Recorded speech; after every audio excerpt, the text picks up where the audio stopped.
Hello and welcome to Decoding aPriori, top 10 tips for maximizing your efficiency. My name is Thomas Hazley and I'm the Senior Training Applications Engineer at aPriori. In today's session we will cover some well-known and maybe some not so well-known tips on how to use aPriori more efficiently. There's something here for all use cases, and in fact there are more than 10, but I'll mention that later on. First up is the cost ticker mode. Like I said, there are plenty of tips for different use cases, and the first one is around the design engineer use case.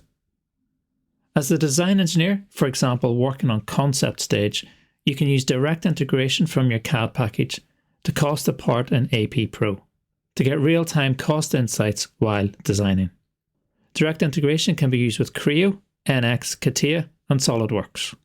For this example, I am using Creo. So the part shown here, you can see in the bottom corner is a cost ticker mode, which is available when you use aPro with direct integration.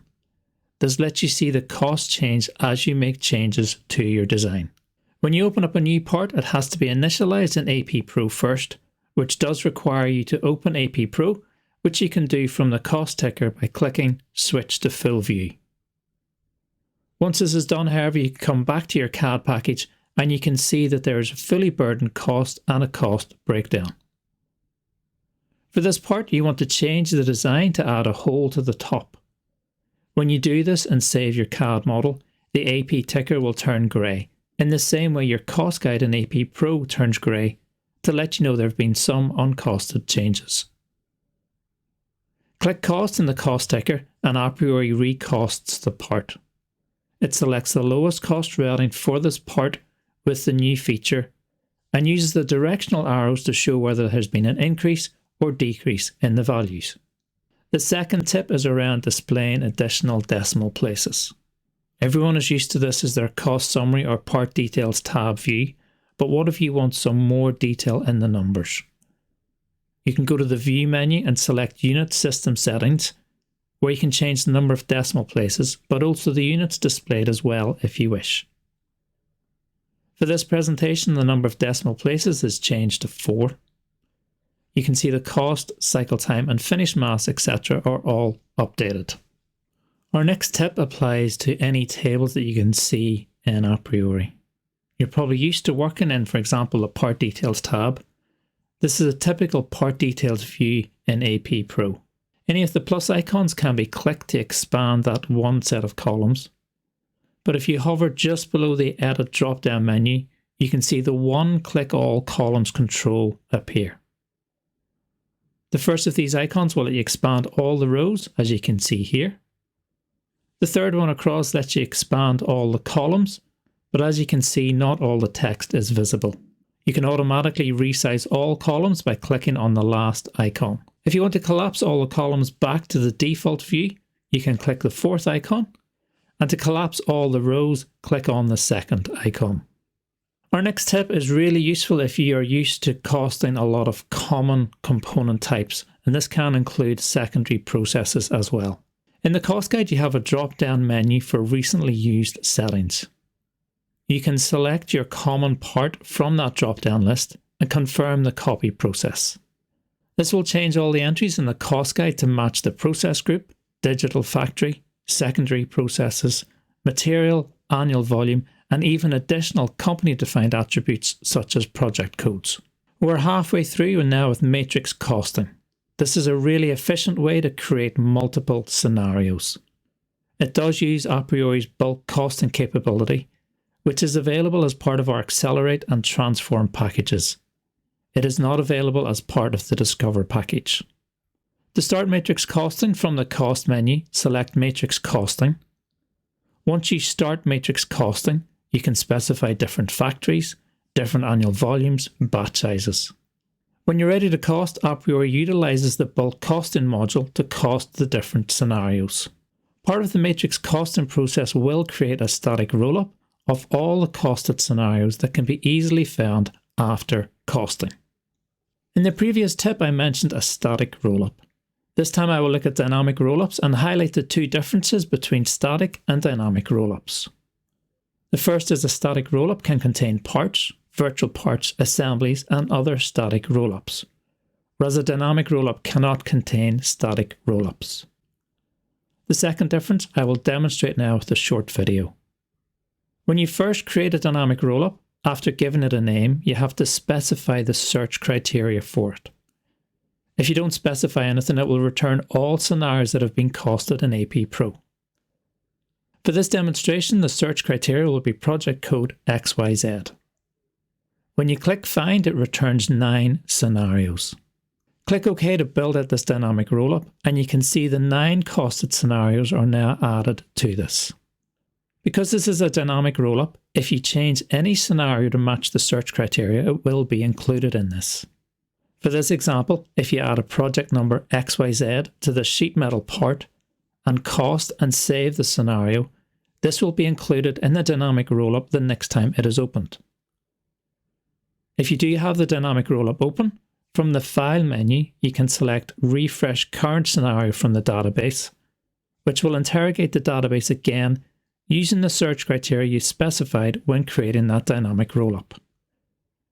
You can see that the scenario pedal1_U9 is now included in this dynamic rollup. Everybody loves to have more tabs open than you could ever use, so aPriori helps you to navigate through these with our next tip. From the View menu you can select Show Navigation, which lets you see all the open items. You can also open costed items directly from here. I've mentioned static rollups already, and you can manually add items to these, but using this navigation panel you can add costed items directly to rollups, just by clicking and dragging from the open list in the navigation panel into the rollup panel. And finally, you can use the navigation panel to show you where a costed scenario is used for assemblies, comparisons, or rollups. Our next tip revolves around costing an assembly. When you first cost an assembly, if the parts have already been costed, they might have production quantities that don't match the quantities required for that assembly. For simple assemblies like this one on screen, it wouldn't be too much work to go in and adjust those, but if you have a complex assembly, you can use the assembly settings to modify the production information of the parts called out in the BOM. To do this, you click on the Scenario menu and select Copy Assembly Inputs to Children. You can select all or just the relevant inputs to copy to the children. For this example, I have left all options selected. aPro copies the inputs to the children, and then the next step would be to carry out a deep cost of the assembly and its component parts.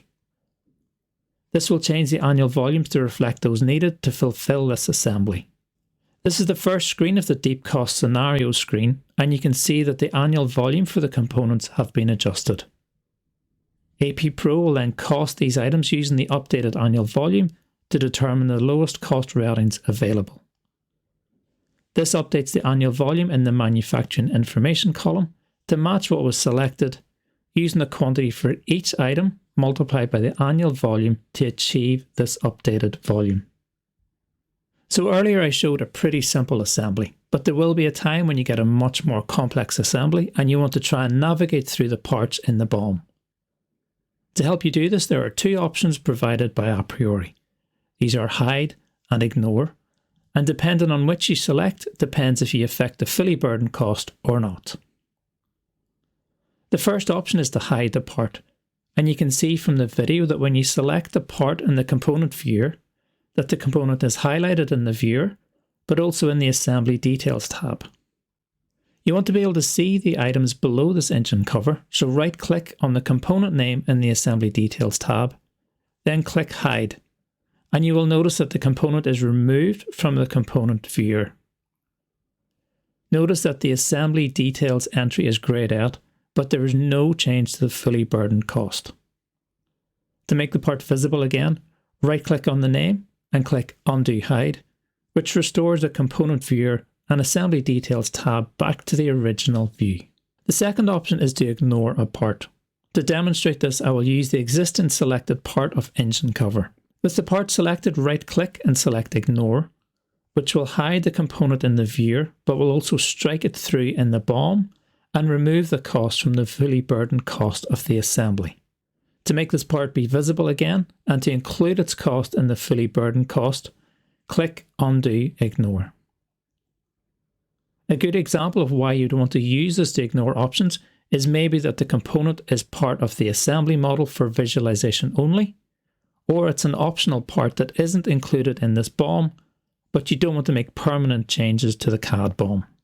Number 10 in our top 10 tips for increasing efficiency takes us back to the user role of design engineer.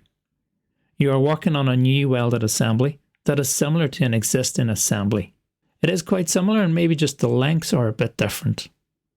What aPriori lets you do is to copy weld information from a previous costed part with welds. To do this, from the scenario menu, click Copy Welds From and do a search for the existing parts that you want to copy the welds from.